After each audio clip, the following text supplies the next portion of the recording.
What's good, y'all? Welcome back to another episode of Conversation Piece, the podcast about the missing pieces of the conversations we're having right here in Indianapolis. My name is Patrick. I am your host, and I am so excited to be here with you today for episode 103. The reason I'm excited is because my guest is amazing. While he is a man of many nicknames, he is one of one. He's a hooper, a food lover, a mogul. He is also an operations agent for Southwest Airlines, as well as a fellow podcaster, hosting one of the top shows in all of Indianapolis, Follow D-Money Podcast. We've been trying to make this happen for a minute now, so I'm not going to tarry any further. We're going to get right into it. It is my honor and privilege to welcome Duane Thalley to the show. What's going on, bro? Man, I listened to your podcast, and actually accepting one of your intros is amazing. Oh, thank you for that. I appreciate that. You do a lot of your homework with that. So, well, I mean, the guest makes it easy because you've done so many incredible things. So it's hard to actually fit it all into one thing to shout you out, because that would take up 30 minutes of an episode. That's dope, man. I appreciate that. Absolutely. I appreciate you being here. I did just give you a little bit of that introduction, but for folks who might be watching or listening who don't know who you are, do you mind sharing just a little bit more? Yeah, my name is Thalley. Government name is Duane. I came from Los Angeles, California to Indianapolis to start a family. And the reason why I'm here really is because there was a point in my life where I stepped out of my comfort zone and became a figure in the community that I was a part of. I started a podcast, and I allowed myself to be out there for people to see and for my voice to be heard. So that's the reason why people know who I am. Other than that, I'm just a very humble, educated, and hardworking dude at whatever I do. For sure. That's it. I appreciate you saying humble, because I think it's interesting that you're like, people know me now because of the podcast and when I became a figure.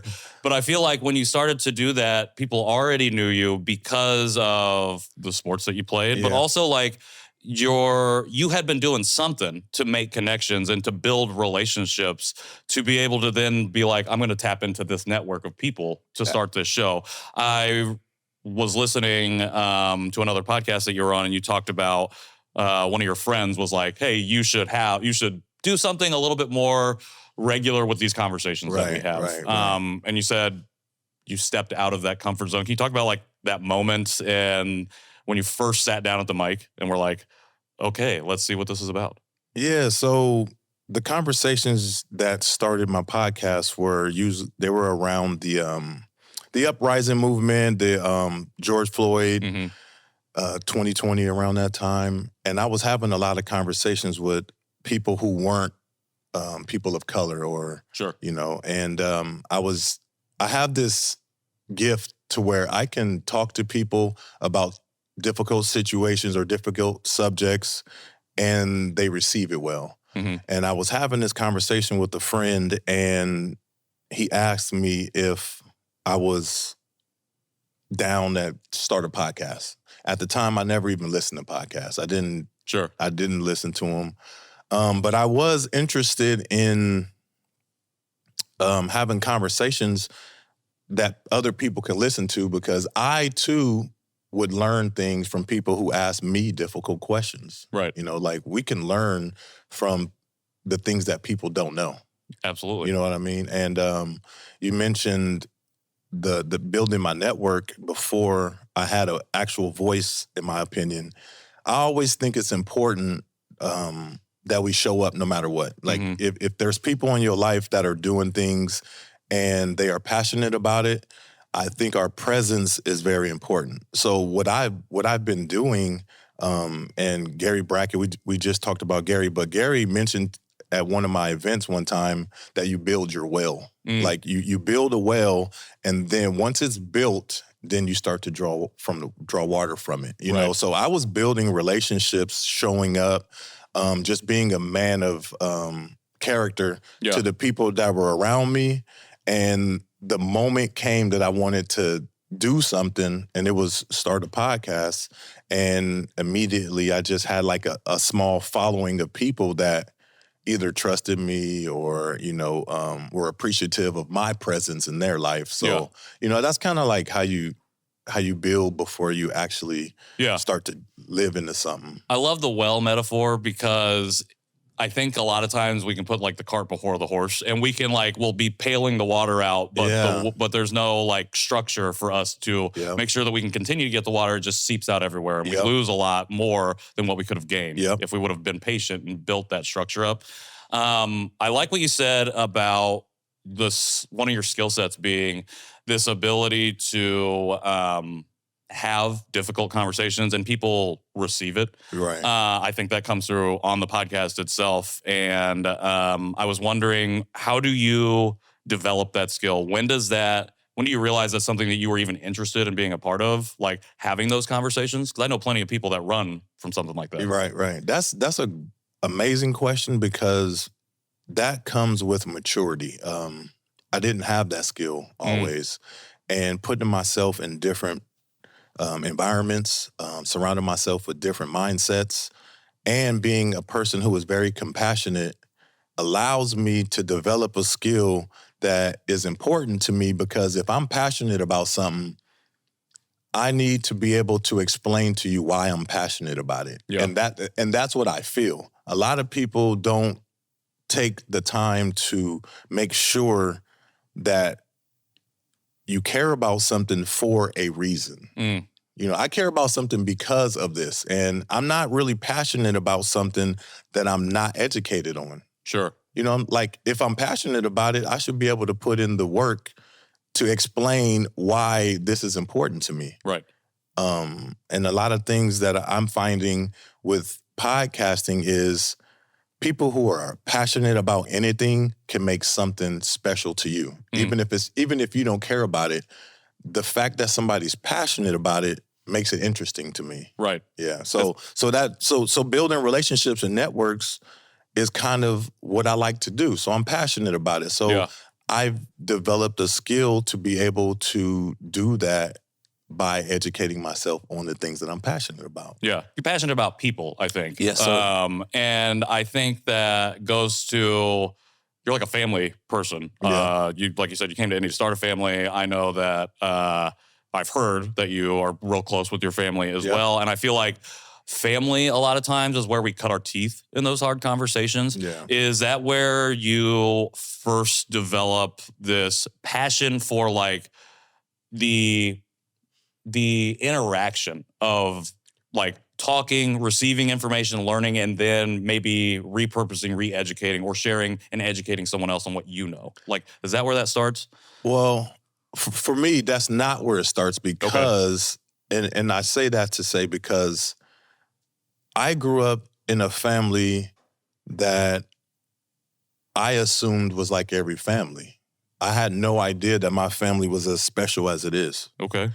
And until I surrounded myself with different perspectives and been in different environments and understanding that not every mom is like mine. Not every sister is not like mine. Not every cousin, not every friend that I grew up with where I'm from is like that.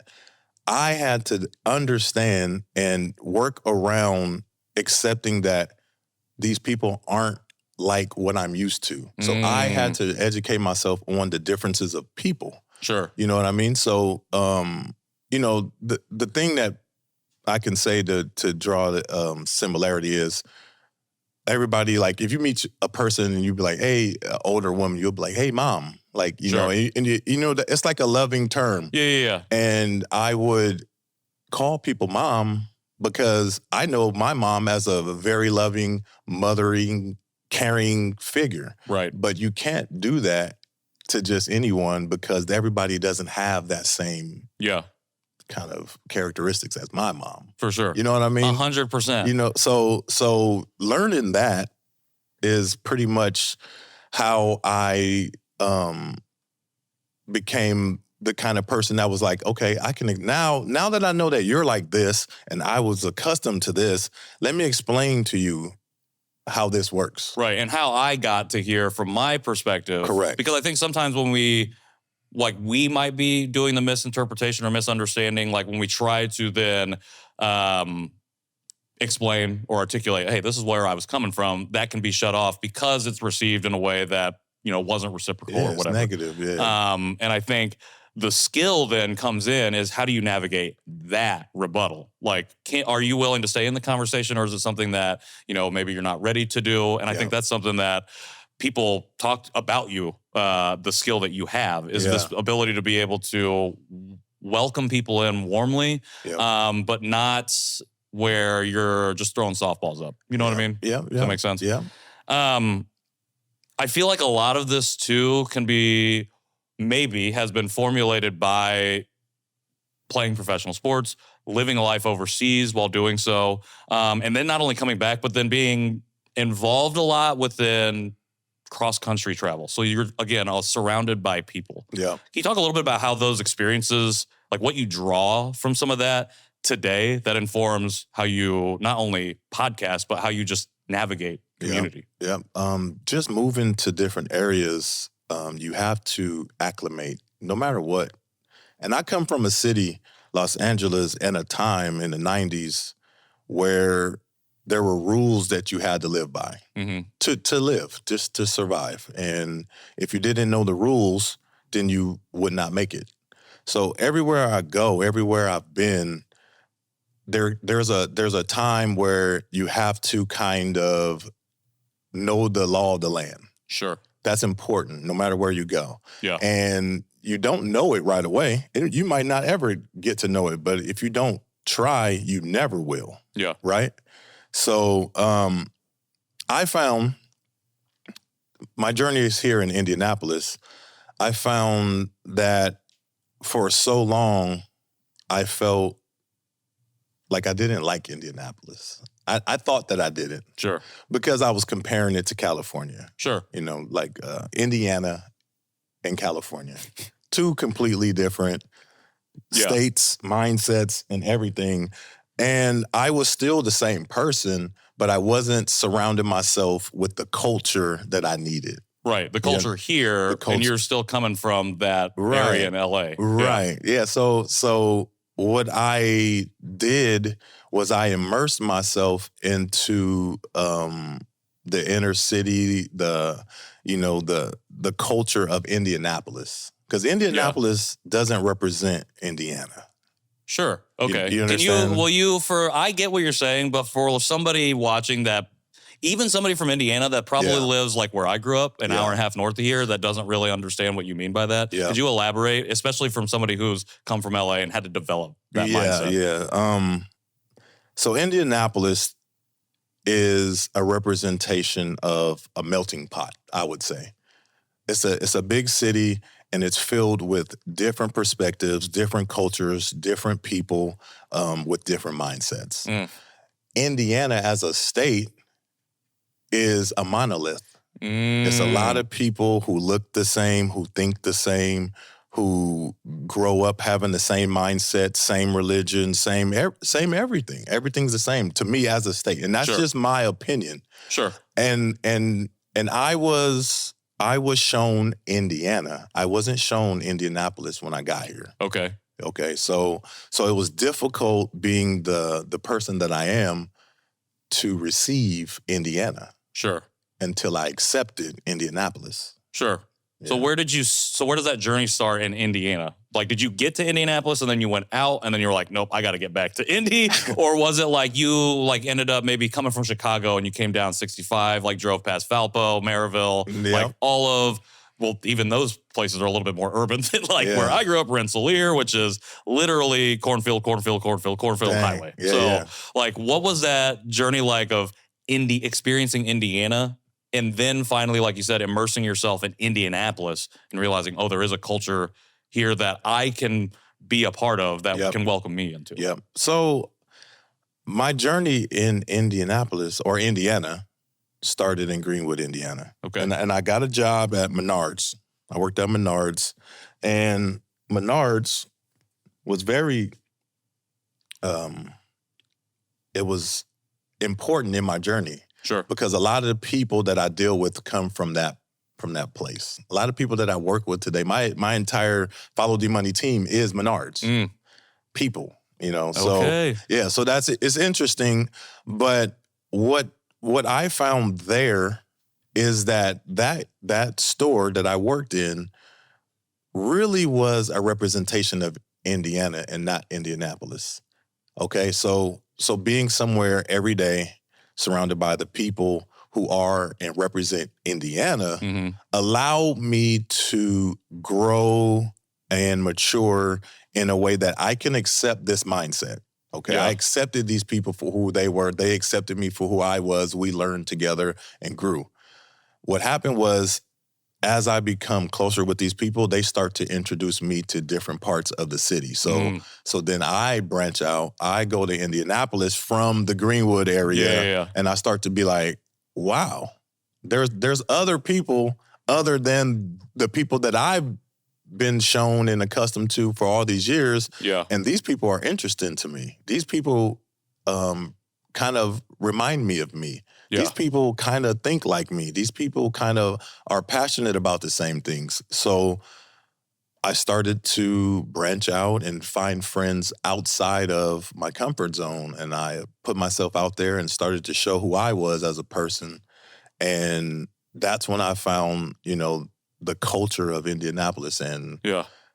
wow, I was very, very happy when I realized that I found that for me. Yeah. For sure. Thank you for sharing that. It reminds me, so I just went to the season 4 premiere of Naptown Narratives. Okay. Anthony Murdoch, Yep. friend of the show, he produces this, and the subject was, her name is Transparently Tasha, her handle is Transparently Tasha on Instagram. I cannot think of her last name at the moment, but it was really good. And one of the cruxes of the narrative was how she's from the South Side, but never went to other places because the narratives that had been fed to her about what was happening on the East Side or what was happening on the West Side was like, oh, well, you don't go there. Yep. And same for people on the East and West Side, people don't go to the South Side. Yep. And it takes this branching out to be like, oh, well, there are people who are not the same, but think similarly, or we can at least resonate or vibe on a specific level. Yeah.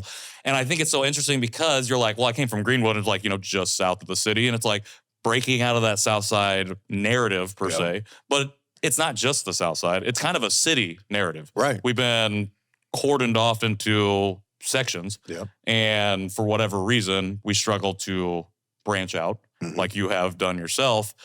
Can you talk about the first, where did you first really find those similarities that you're started to pique your interest in, I could see myself here or staying here with that family that I want to start? Okay. And for me, my journey is so crazy because it's very black and white. And I mean that literally and figuratively. Because I hung out with all white people when I first got here. Okay. That's all that was available to me. Sure. That's all that I made available. And I would say when I got to the downtown bar scene, downtown Indianapolis, and met different people with, different ethnicity, then white people with the same mindset that I have, the same morals, the same political views, the same social views. It became different for me. Yeah. Because I was becoming friends and having people that I surrounded myself with that I did not agree with on things completely, and I was actually shocked because I hadn't surrounded myself with people before that I could believe would think a certain way, if that makes sense. Yeah. And it's fun. I had a conversation with my father just last night, actually, and he said something that was profound. And he said, Wayne, I was talking to Anthony. That's his best friend, Anthony, and he was like, I'm really impressed with you and how you handle yourself. And he was like, and I say that to say because we were talking about how many white friends we have. And my dad is 69 years old. He's never had a white friend. Never. But he looks at some of my friends here as sons and daughters, so, and it's not because he doesn't accept it. He's just never been in a situation where he put himself in Right. to where he needed a white friend. He worked with white people. Right. But everybody who's black code switches. You know what I'm saying? Exactly. So it's like we're friends with people that we work with, but we're friends with them at work. Right. It's more of an acquaintanceship. Like, I know you from there. And we can be cool as hell at Exactly. work. We can have a best friend at work Yeah. that we're wondering, why they doing this? Why you voting for that? Why you vote against that? Like, we not all the way there. Yeah. And we have to accept that. Yeah. And I'm cool with people like that, but that put it in perspective to me. He's never had a white friend. And I have people that I will lay on the railroad tracks for who Sure. are white. You know what I'm saying? So, but I needed to meet people who looked like me in this city for me to accept and be able to branch out and to do what I'm doing now. Yeah. It's wild to me how we can struggle to find community and feel like community can be so scarce in places because it has been kind of systematized that way. Yeah.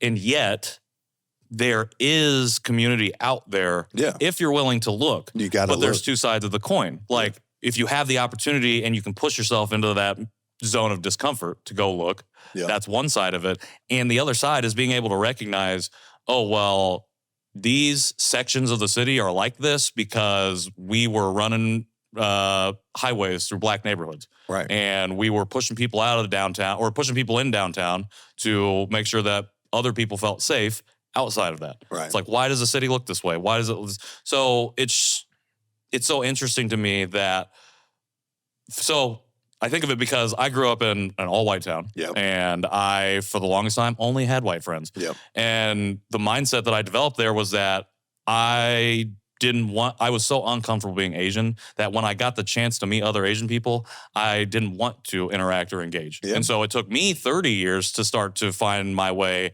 into bravery and brave spaces to be able to start meeting people who maybe looked or thought the same as me or even differently. Yep. And yet, when I started to do stuff here in Indianapolis with the show, I'm like, holy shit, there are a ton of people here that think and do and even look the same as me. Yeah. And so it's interesting how we get separated and we get purposely or intentionally divided, not even simply from an ideological perspective, but by pure geography. Yeah. And just to keep us away from each other. Yeah. Can I just say this? Yeah, absolutely. It is very impressive, and I am super appreciative that you allow us to watch you on your journey to connect with your culture. Oh, thank you. Like, that is so dope to me because that's a hard thing to do. You know what I mean? Yeah. Like, and it's very impressive that you're so vulnerable in your message and you deliver it so well. So, well, I appreciate that. Yeah. I mean, I learn from folks like yourself. I think that something that you do really well, or not really well, but really like intentionally on your show, is be vulnerable. And not only that, I love following you on social media because I think you're unapologetic and you are on message, but it's not like a brand or corporatized in some way. Right. It's just like, I'm Stretch and this is what I do and this is what I got to say. Yep. And I think that type of mindset and attitude is really important for me, especially for somebody operating in proximity to myself. Yeah. Because it just reinforces to me to continue to lean into that aspect of storytelling for myself. Mm-hmm. And so I appreciate you sharing that because without you and without other people in the city like that and people across the country, obviously, doing similar things, like I would not feel confident enough probably to pursue it myself. Yep. So I appreciate what you're doing in that end. Right on. And to that end, I want to ask you about something that might be a little bit vulnerable. As we move towards, I want to get into a little bit more of the podcast stuff as we go forward. But so you're in Indy. When did you first get to Greenwood? Let me start there. 2004. Oh, okay. So you were here okay. So the story I'm bringing up happened, I think, in 2019. Okay. Which is you were in a pretty serious motorcycle accident. Yes, sir. Obviously, you're here. You ended up out of that. But as I was doing research for this episode, I did not know that had happened. But what I also did not know, and all of the things that I could find, were stories about you seeking out the Good Samaritans who had came by. And this is the best part. Come on, Stutz.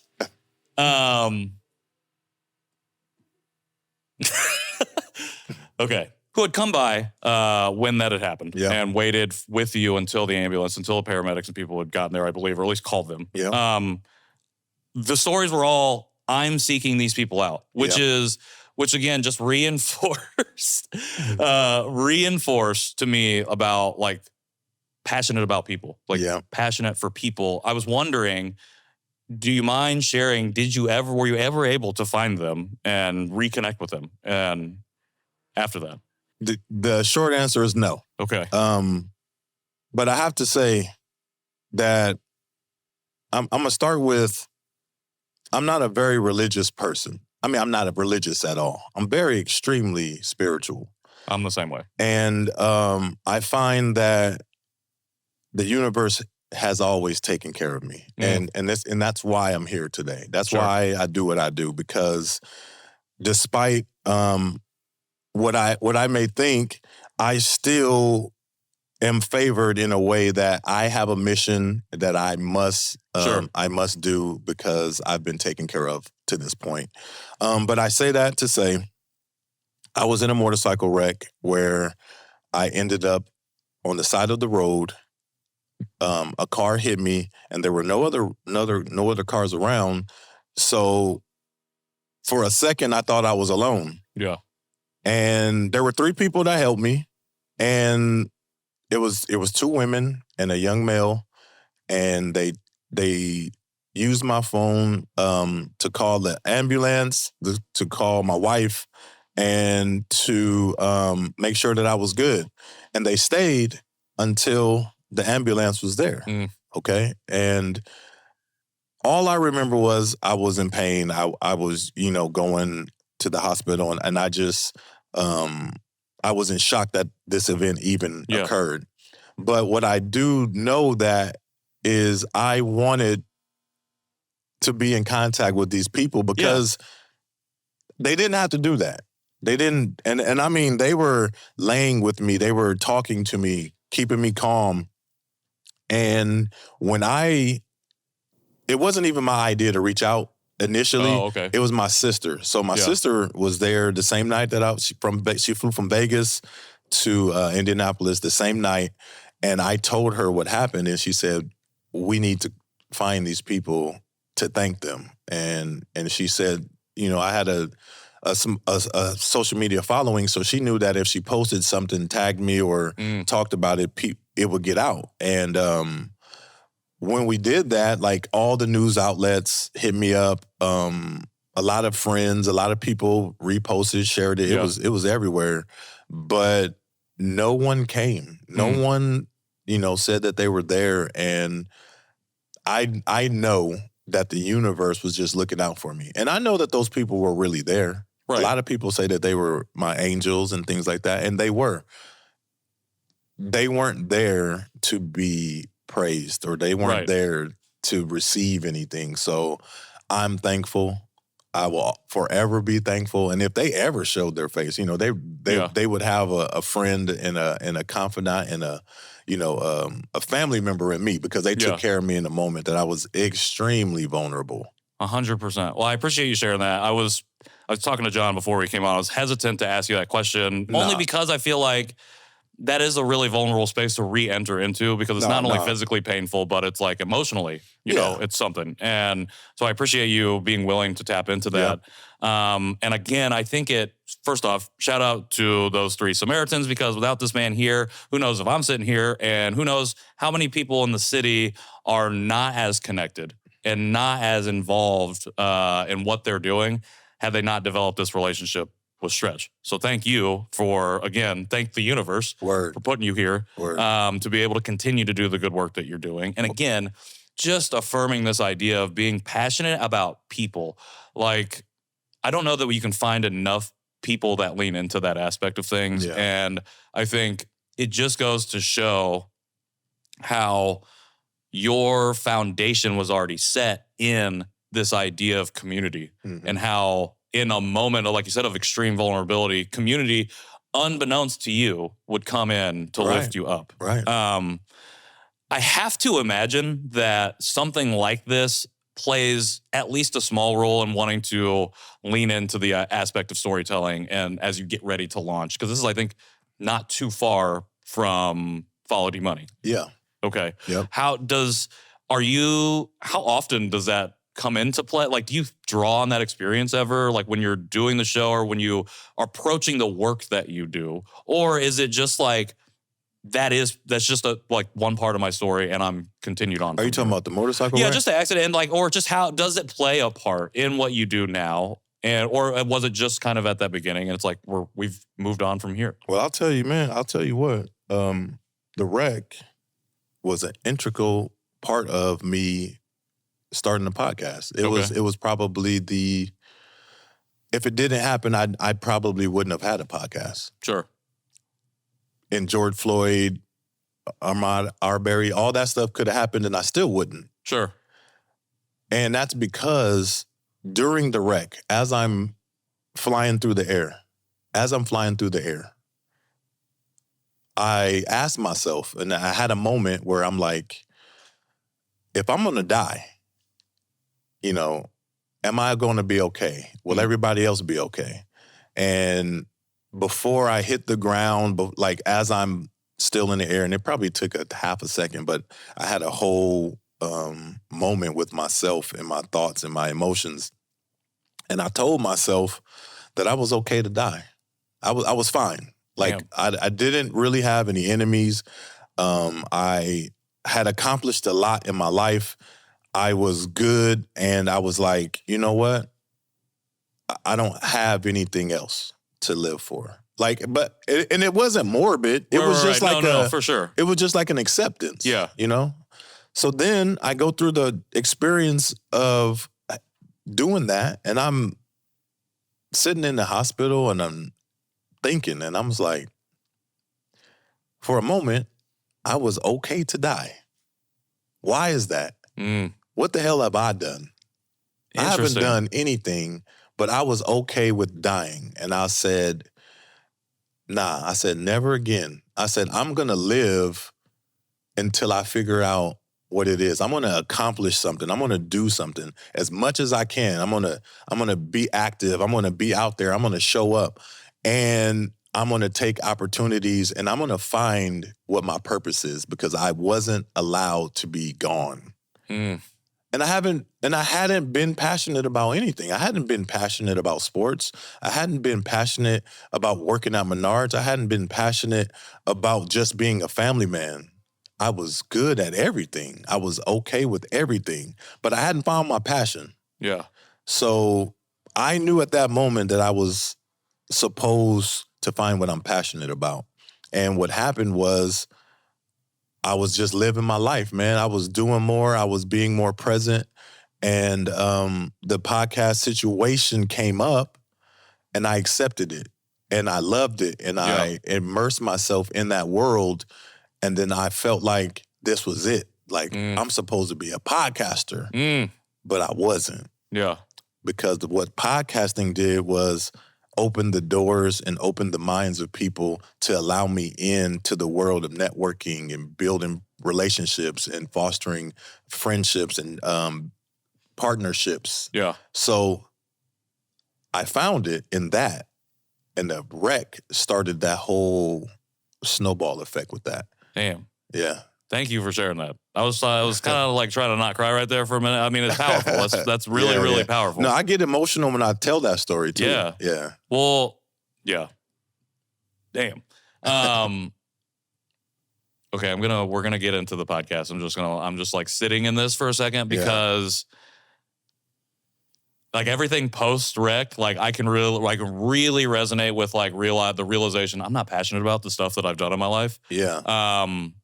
But I do think that I do not want to do a disservice or diminish this moment of like, oh, I've accepted this thing, because you did accomplish a lot. But I think it's so interesting in the sense that like, not like you have accomplished, and also like in your deep like inner soul, you realize like this realization of like, okay, what does accomplishment actually mean? Like this reframing of like you said, ask on your show, what does success mean to you? Exactly. I was just about to say that. Yeah.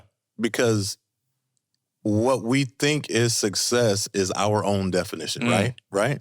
So I hadn't even thought about what success was at that point. Okay. All right. You understand what I'm saying? Yeah, so it's like, I think that I'm successful because I made it out of LA in the 90s. Sure. That's a success. Sure. You know what I mean? Like, I'm a father. My kids know who I am. You know, they know that I'm there. I'm successful because of that.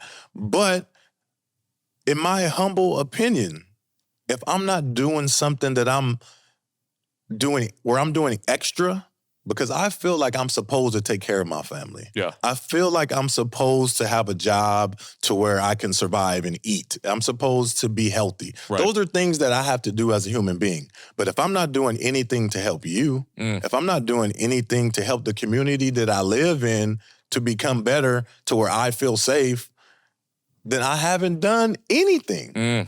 Because if you don't do more than what you're supposed to do, in my opinion, you're not doing anything. Right.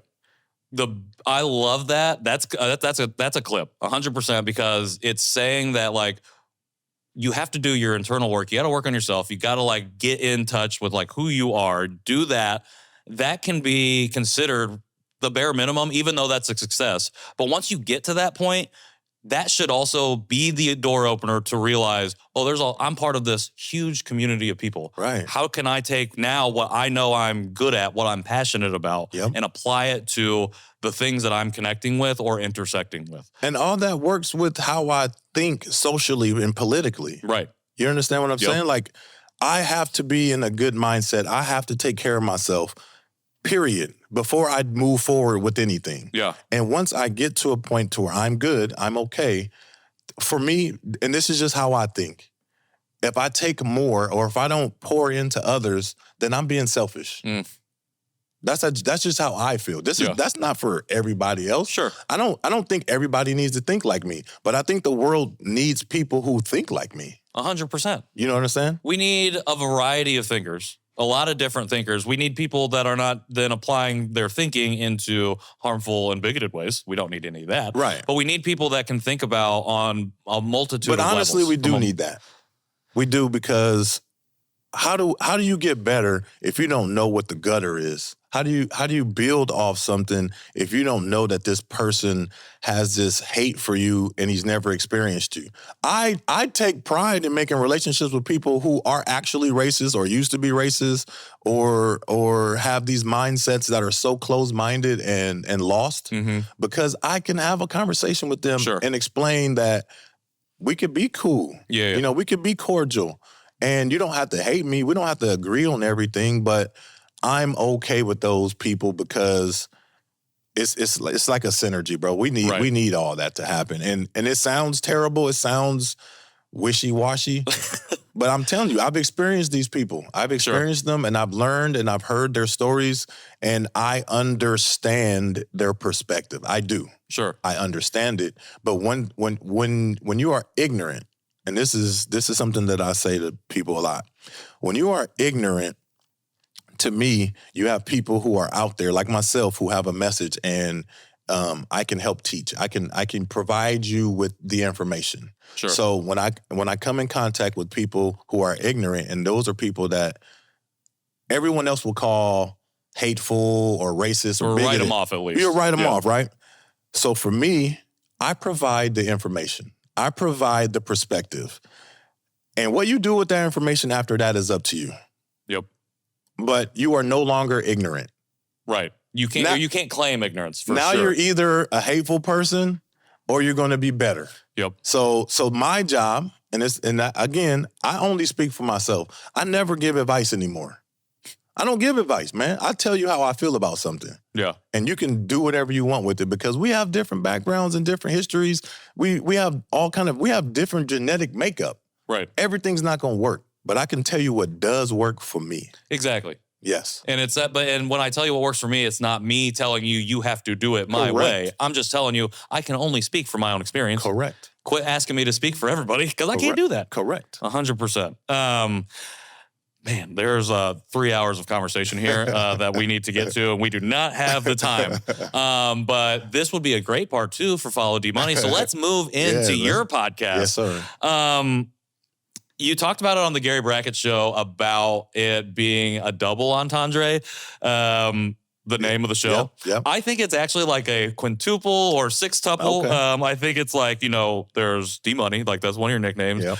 Dwayne, that's one of your, that's what that your literal name. Yep. You got the money that you're following. You're following you. You're also following the money. You're following the show itself because you want people to follow D Money Podcast on Instagram or wherever they can on social media. Yes, sir. There are so many different things like to come up with. Like how long did it take you to land on the name of the show? And when you landed on this name, were you just like, that's it? Yeah. Man, that process. And to know me is to understand this. It really came immediately. Okay. And that's not even a lie. And I believe it. I believe that. It's not even a lie. Something I don't know, man. Things happen and I just do it. When we do content and things like that, I like to say that I'm one take stretch because I like to do everything just one time and move on. And that's how my mind works. You know what I mean? Sure. I just I'm coming from a place of good. I'm coming from a place of caring. Yeah. So everything that I do is from my heart. Yeah. It's authentic to yourself. So when I'm saying something, it's very easy and real. Yeah. I'm not pretending, so I don't need to keep doing it over and over and over because that first thought is usually how I feel. Yeah. So a lot of things that you see online is just me getting my camera, saying it, and posting it. Yeah.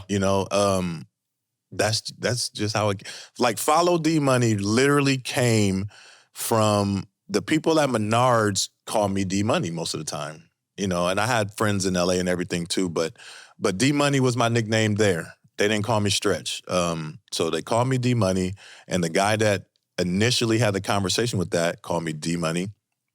So we were like, what will we call it? Yeah. And I was just like, let's call it I think the first name was the D Money Podcast. And I'm like, nah, I don't go by D Money.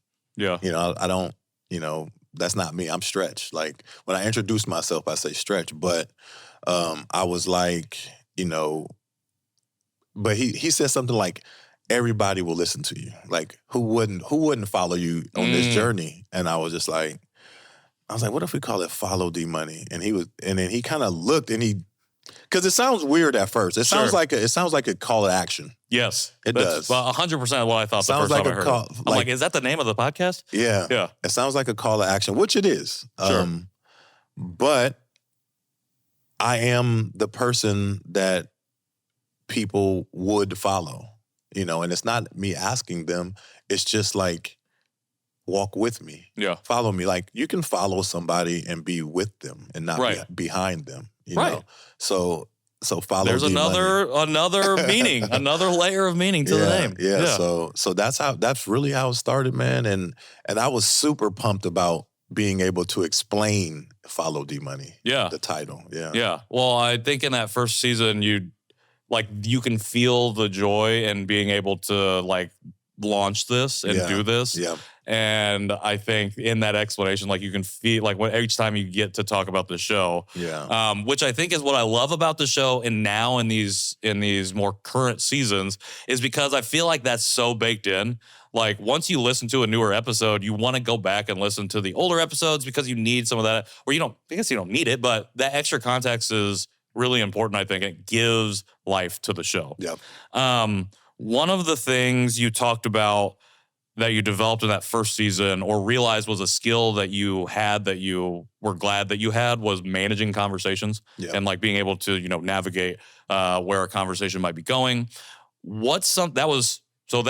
That quote was from 3 years ago. Okay. You're now, we're 2024. You've got a lot of shows under your belt. What is a skill now that you feel like you've developed over that time? Is it still, do you think that's still your top skill, is that managing conversations, or something else that you've tried to or developed in the last 3 years? Yeah, I think my progression has evolved into now I'm more able. If you listen to the first season in particular, I'm really trying to get the story of the people that are on the podcast. Like, I really want people to understand them and their story and their journey and their advice and all that. Now I'm in the mode of where I want people to understand my viewpoint. I want them to understand my journey, how I get to these opinions, how I feel about certain things, as it relates to the person that I'm sitting next to. Right. So that's the evolution for me. I love that. Being able to have the conversation and exchange ideas instead of putting theirs all out there. Yeah.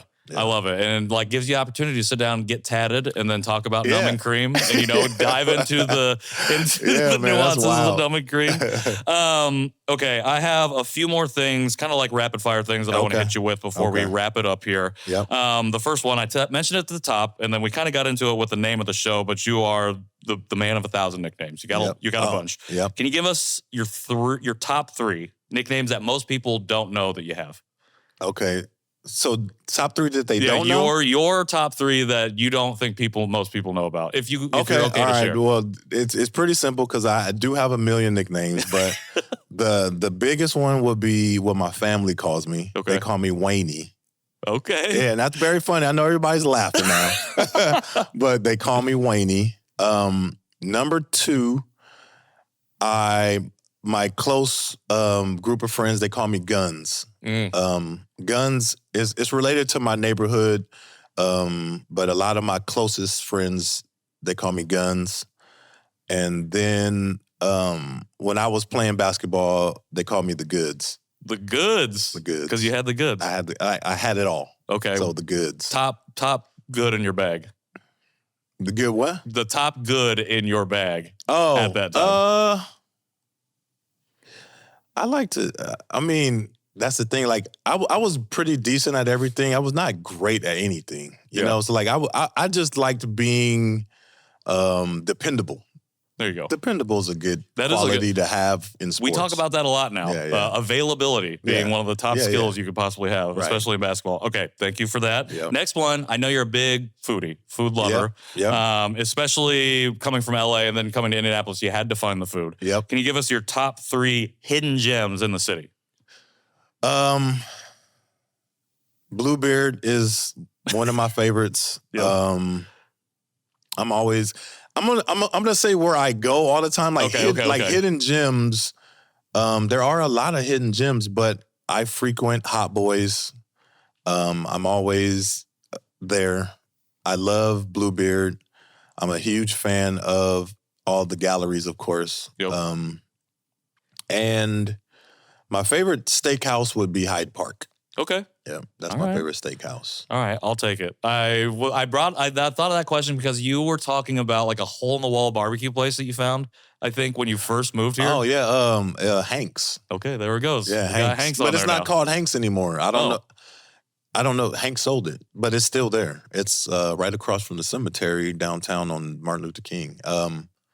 I don't know the name of it anymore. Okay. But I think a woman owns it. But it used to be Hank's, and man, it's still good. Okay, FKA Hanks. Let's figure out the name of that. We'll try and get that in the show notes here. All right. For you on your show, I've got 3 more questions for you. Yeah. I know that at the end of the show, you love to ask a wild question to your guest. So you just posted a story, I think either today or yesterday, and this is the only reason I'm asking you this question. What is the wildest thing anyone has ever said to you about being bald? Oh. The wildest thing somebody ever said to me about being bald. I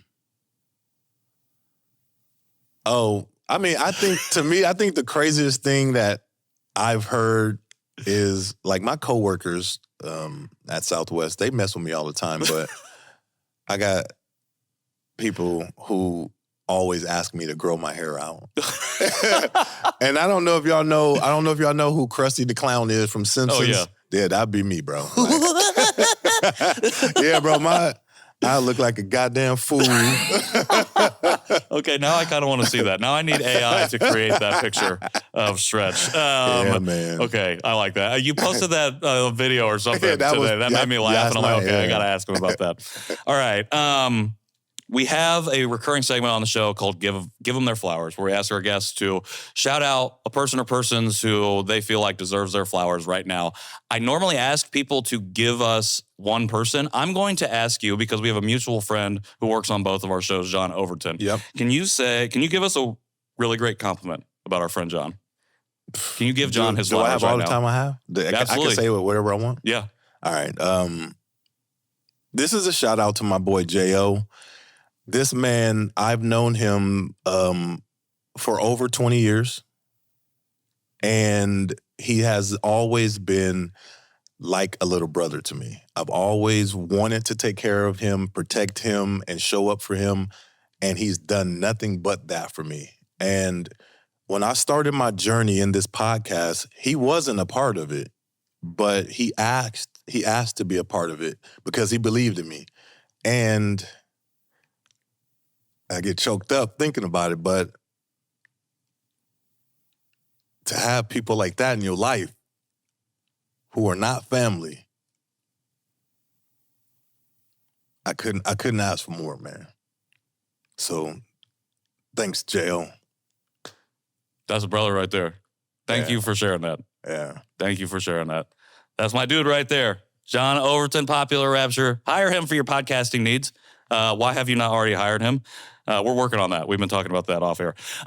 Stretch, man, it has been an absolute pleasure. Right I on. wish we had more time because there are a lot more things that I would love to talk to you about. We're going to make that happen at some point. Right on. Last thing I ask everybody on the show, how do we follow you? How do we find you? How do we support you after this? What does Follow D Money got going on? What do you got going on? And how do we figure it all out after the show?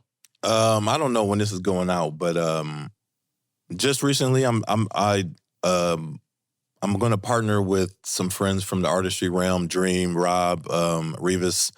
We're going to do a toy drive for Christmas. So, amazing. That I'll have more information about that. I'm really big on giving back to the community, kids in particular. Social medias, man, like I'm mostly on Instagram. So Thalley Boy is my personal. Follow D Money Pod is the podcast. I am always trying to have events and stuff. I just had this idea. It's going to be something that I'm interested in, and hopefully I can share it with you later. But I just want people to show up for others. Yeah. I think it's important that you said give flowers. Like the best way that we can support each other is showing up for each other. And I think when you have a platform and you have presence and you have intelligence and you have a following, like just show up for somebody. You know, when people are doing things, be there. And we always remember who shows up for us. Yeah. I'm here because of that, because I showed up for others and then they continue to show up for me. And I could go down the line of people in Indianapolis in this community that have showed up for me, but they know who they are and I thank them a lot. So that's just what I wanted to say. I appreciate that. No better way to end the show. I feel like I had a joke in there somewhere, but then I lost it because I was just listening to you. And I know it was. It wasn't a joke. Thank you for saying that. Last but not least, you have a fantastic smile. Everybody needs to see you smile because it radiates joy. And man, I can feel the joy here when you're smiling. That's what I was thinking about when you were talking right there. Man, I appreciate that. Yeah. That's like when I really love that, man. Yeah. I appreciate that. And I think that my smile has gotten me a lot of things in my life as well. For sure. Because it's a very genuine smile. I'm not smiling because I need to make you feel better. I smile because you make me feel better. Absolutely. That's genuine is a great way to put it. I'm like, this dude is happy. Yeah. Like, this dude is happy doing what he's doing. Yeah. So thank you for that. For sure, man. Appreciate you being here. Everybody else, episodes of this show drop every Tuesday, wherever you get your podcasts and on YouTube. Go to conversationpeacepod.com for the archives, for merch, and for all other things that you might have missed. Social media, Conversation Peace Pod on TikTok and on Instagram. And last but not least, we have some really great conversations coming up, as well as some cool announcements about potential live show and some other things at the turn of the year. But before I forget how to speak, and we're going to wrap this up, Stretch Thalley, Mike Lee, John Overton, Riley. I don't know your last name, but Riley, appreciate y'all being here. That's the team. Shout out to Madeline and Frida's Flowers for the flowers. Shout out to Pattern Magazine and the Stutz Building for the space. You're going to see us here a lot more in the coming weeks and in the coming episodes. But until then, this has been Conversation Peace, and I've been Patrick Armstrong. See y'all soon.